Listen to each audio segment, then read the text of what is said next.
어서와 얘들아, 소모이 선생님이야. 오늘도 무서운 이야기 수업을 시작할게. 시작 전에 수업료는 구독과 좋아요인 거 알고 있지? 그럼 바로 시작하도록 할게. 요즘 밤낚시에 빠졌다는 후배가 하나 있었어.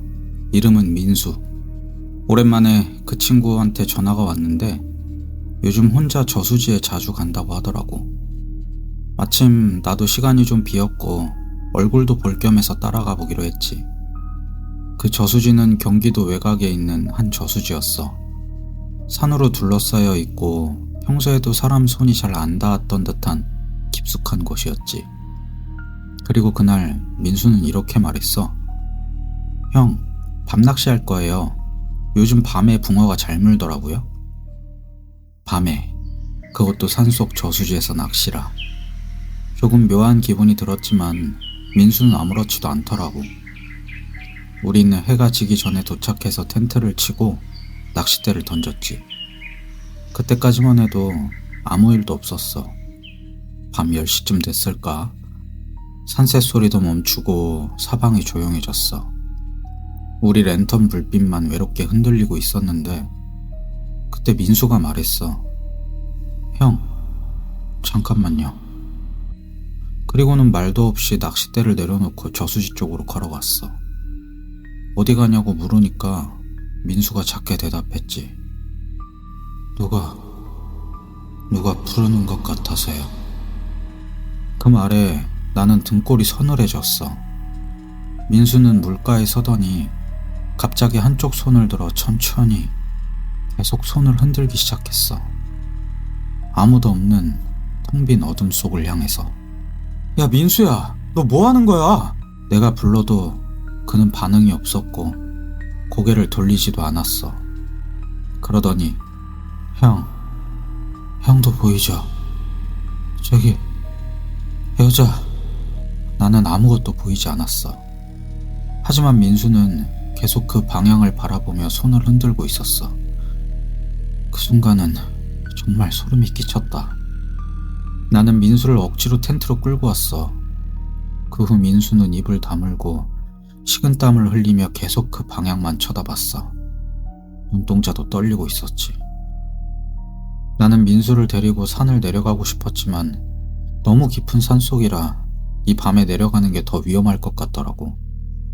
신고라도 하려고 핸드폰을 꺼냈는데 신호가 안 터지더라. 분명 여기 올 땐 멀쩡했는데. 그때 민수가 다시 일어났어. 다녀올게요, 형.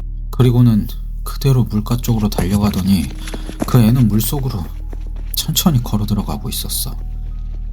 나는 소리를 지르며 달려가 그의 팔을 붙잡았지. 그 순간 들렸어. 물속에서 낮고 축축한 목소리가 같이 가자. 이제 둘이야. 나는 민수를 겨우 끌어냈고 텐트로 달려오는 내내 뒤에서는 계속 첨벙첨벙 누가 물 위를 걷는 소리가 따라오고 있었어. 민수는 고열에 시달리며 텐트 안에서 떨었고 계속 중얼거렸어. 흰 옷, 젖은 머리, 손짓, 웃고 있어. 또. 나는 견디지 못하고 손전등을 들고 밖으로 나갔어.